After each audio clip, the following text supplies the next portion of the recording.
ప్రియ సహోదరి సహోదరులందరికీ నా హృదయపూర్వకమైనటువంటి వందనాలు చెల్లిస్తున్నాను.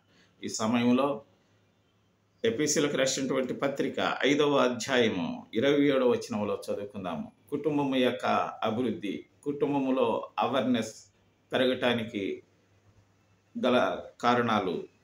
పురుషులారా, మీరు మీ భార్యలను ప్రేమించుడి అని వ్రాయబడి ఉంది. Husbands, love your wives as a Christ loved the church and gave himself up for her అని వ్రాయబడి ఉంది.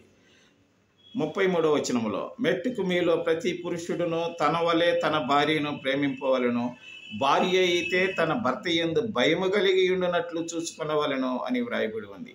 However, let each one of you love his wife as himself, and let the wife see that she respects her husband అని వ్రాయబడి ఉంది. పిల్లలకైతే, పిల్లలారా ప్రభువునందు మీ తల్లిదండ్రులకు విధేయులయుండుడి, ఇది ధర్మమే అని వ్రాయబడి ఉంది. నీకు మేలు కలుగునట్లు నీ తండ్రిని నీ తల్లిని సన్మానింపుము, అప్పుడు నీవు భూమి మీద దీర్ఘాయుష్మంతుడు అవుదు అని వ్రాయబడి ఉంది. నా ప్రేమైనటువంటి సహోదరులారా, తండ్రులారా మీ పిల్లలకు కోపం రేపక ప్రభు యొక్క శిక్షలో బోధలోను వారిని పెంచుడని వ్రాయబడి ఉంది.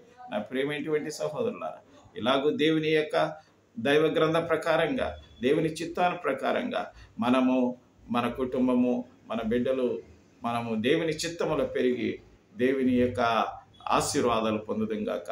ఆమేన్.